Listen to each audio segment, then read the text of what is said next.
Hello বন্ধুরা, আজকে আমরা আলোচনা করব মিসপ্লেসড মডিফায়ার্স কি এবং কিভাবে ব্যবহার হয়। কিন্তু মিসপ্লেসড মডিফায়ার জানার পূর্বেই আমাদের জানতে হবে মডিফায়ার কাকে বলে। মডিফায়ার হলো এমন ওয়ার্ড, ফ্রেজ বা ক্লজ যা অন্য কোনো ওয়ার্ড, ফ্রেজ বা ক্লজের পাশে বসে সেই ওয়ার্ড, ফ্রেজ বা ক্লজকে বিশেষিত করে। তাহলে আমরা এখান থেকে কি জানলাম যে মডিফায়ারগুলো যে ওয়ার্ড, ফ্রেজ বা ক্লজকে বিশেষিত করে ঠিক তার পাশেই বসে।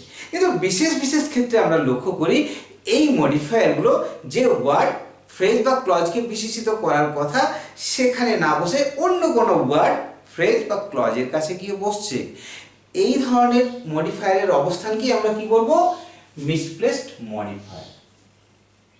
ইংরেজি সাহিত্যে আমরা আকছার লক্ষ্য করি বিভিন্ন লেখক দক্ষতার সাথে কিভাবে মিসপ্লেসড মডিফায়ারের ব্যবহার করেন এবং এই মিসপ্লেসড মডিফায়ার ব্যবহার করার ফলে বাক্যের মধ্যে একটা ফানি সিচুয়েশন তৈরি হয়, অথবা আমরা বলতে পারি একটা কনফিউশন তৈরি হয় বা অ্যাম্বিগুইটি তৈরি হয়, যা কিন্তু সাহিত্যের রসবোধ অনেকখানি বাড়িয়ে তোলে।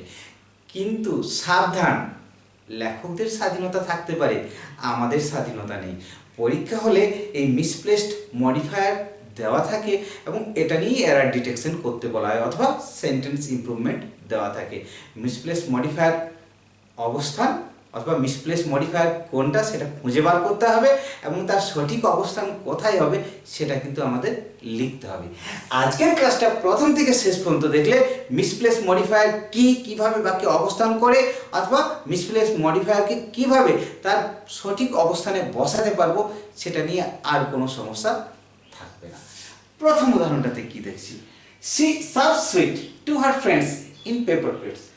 মজার বিষয় হচ্ছে এক্ষেত্রে সাবজেক্ট ভার্ব অবজেক্ট এবং এই সুইটটা ডেফিনেটলি ইন পেপার প্লেটসে সার্ভ করা হয়, ফ্রেন্ডসদের করা হয় না, হয় কি? তাহলে ইন পেপার প্লেট এই প্রেপোজিশনাল ফ্রেজটা কোথায় থাকা উচিত ছিল? সুইটসের পরে, কিন্তু আছে কোথায়? টু হার ফ্রেন্ডস এর পরে আছে। তাহলে এটা মিসপ্লেসড, ভুল অবস্থান আছে। তাহলে এই মডিফায়ারটাকে আমরা কি বলবো? Misplaced modifier. তাহলে এটাকে আমরা সাজিয়ে যদি লিখি তখন কি বলবো? She serves sweets in paper plates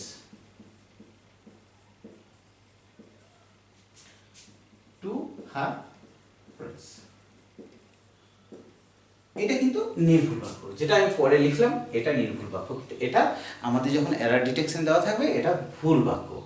এবং এই ধরনের প্রয়োগগুলোকে আমরা বলতে পারি আনইনটেনশনাল গ্রামাটিক্যাল মিস্টেক। এক্ষেত্রে যেভাবে মিসপ্লেসড মডিফায়ার অবস্থান করেছে এই মডিফায়ারের এই অবস্থানটাকে আমরা বলতে পারি আনইনটেনশনাল গ্রামাটিক্যাল মিস্টেক। দ্বিতীয় বাক্যে আমরা কি দেখছি? The girl is hugging the teddy bear, no problem. মেয়েটা টেডি বিয়ারটাকে হাগিং করছে। থিঙ্কিং অ্যাবাউট হার সিস্টার, এই যে থিঙ্কিং অ্যাবাউট হার সিস্টার, এই যে পার্টিসিপল ফ্রেজটা পাচ্ছি, এটা পার্টিসিপল ফ্রেজ।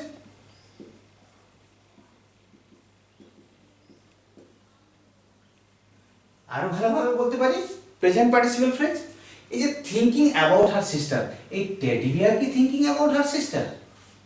টেডি বিয়ার তো থিঙ্কিং করতে পারছে না, কে থিঙ্কিং করছে? The girl.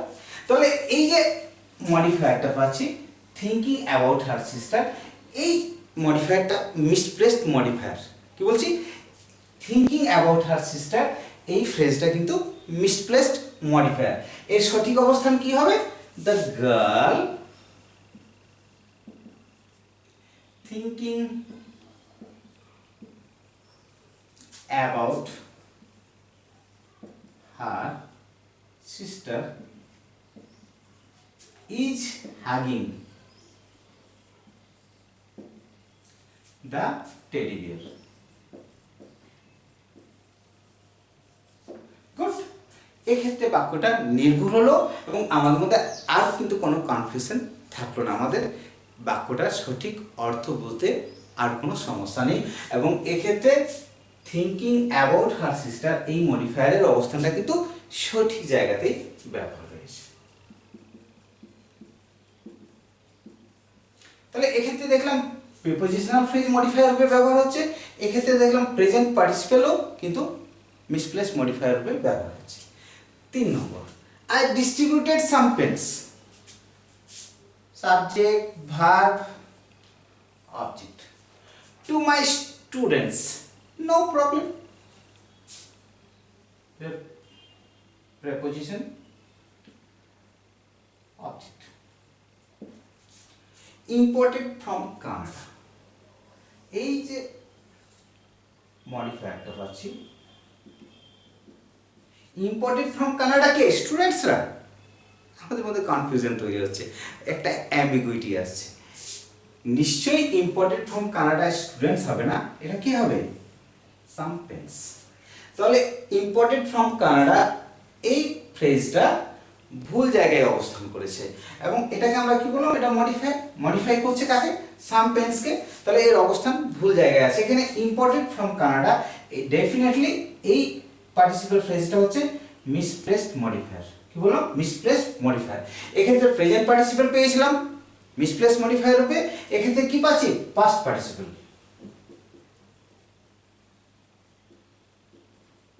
ওকে, তাহলে এর সঠিক অবস্থান কি হবে, I distributed some pens imported from Canada to my students। এটা এরপরে নির্ভুল বাক্য হলো, প্রথম বাক্যটা ভুল ছিল এবং ইম্পোর্টেড ফ্রম কানাডা এই যে ফ্রেজটা বা এই পার্টিসিপল পাস্ট পার্টিসিপল ফ্রেজটা ভুল জায়গায় অবস্থান ছিল। এর সঠিক অবস্থান কোথায় হওয়া উচিত ছিল, সাম পেন্সের পরে, যা আমি সঠিক করে লিখেছি, I distributed some pens imported from Canada to my students.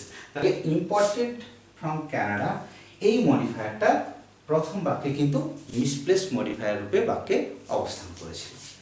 শেষ বাক্যটা কি দেখছি, the potato was removed from the basket, কোনো পচা আলু ছিল সেটা ঝুড়ি থেকে সরিয়ে দেওয়া হচ্ছে। হুইচ ওয়াজ রটন, এরপর প্রশ্নটা হচ্ছে এই হুইচ ওয়াজ রটন বাস্কেটটা না পটেটো। ডেফিনেটলি এটা রিলেটিভ ক্লজ, রিলেটিভ প্রোনাউন আছে, ভার্ব আছে, এটা কমপ্লিমেন্ট। ওকে, তাহলে এই রিলেটিভ ক্লজটার সঠিক অবস্থান নেই, এটা একটা মডিফায়ার রূপে বাক্যে অবস্থান করছে এবং আমরা জানি মডিফায়ার কি অন্য কোনো ওয়ার্ড ফ্রেজ বা ক্লজকে বিশেষিত করে। এক্ষেত্রে হুইচ ওয়াজ রটন এই ক্লজটা কাকে বিশেষিত করছে, দি পটেটো এই নমিনাল ফ্রেজটাকে বিশেষিত করছে। তাহলে এর সঠিক অবস্থান কি হবে, the potato which was rotten was removed from the basket. তাহলে the potato which was rotten was removed from the basket। Okay, এরপরে এই যে মডিফায়ারটা পেলাম এর অবস্থান সঠিক জায়গায় আছে, এটাকে আমরা অনেক সময় কমা দিয়েও লিখতে পারি। তাহলে আমরা কি জানলাম, মিসপ্লেসড মডিফায়ার রূপে আমরা প্রিপোজিশনাল ফ্রেজ পাচ্ছি, প্রেজেন্ট পার্টিসিপল ফ্রেজ পাচ্ছি, পাস্ট পার্টিসিপল ফ্রেজ পাচ্ছি অথবা রিলেটিভ ক্লজ পাচ্ছি। এবং মিসপ্লেসড মডিফায়ার যে ওয়ার্ড ফ্রেজ বা ক্লজকে বিশেষিত করার কথা সেখানে না বসে অন্য কোনো ওয়ার্ড ফ্রেজ বা ক্লজের পাশে বসে বাক্যের মধ্যে একটা অ্যাম্বিগুইটি তৈরি করে, আবার অনেক সময় একটা ফানি সিচুয়েশনও তৈরি করে। আমরা আগেই বলেছি বিভিন্ন সময় দক্ষতার সাথে বিভিন্ন লেখক মিসপ্লেসড মডিফায়ার ব্যবহার করে থাকেন। লেখকদের স্বাধীনতা থাকলেও আমাদের স্বাধীনতা নেই। আমরা যখন বাক্য লিখব আমাদের কিন্তু নির্ভুলভাবেই বাক্যটা লিখতে হবে এবং পরীক্ষা হলে মিসপ্লেসড মডিফায়ার দিয়ে আমাদের এরার ডিটেকশন দেওয়া থাকে অথবা সেন্টেন্স ইমপ্রুভমেন্ট দেওয়া থাকে। এই ক্লাসটা দেখার পর আশা করি এরার ডিটেকশন করতে আমাদের সমস্যা থাকবে না অথবা সেন্টেন্স ইমপ্রুভমেন্ট করতেও আমাদের কোনো সমস্যা থাকবে না।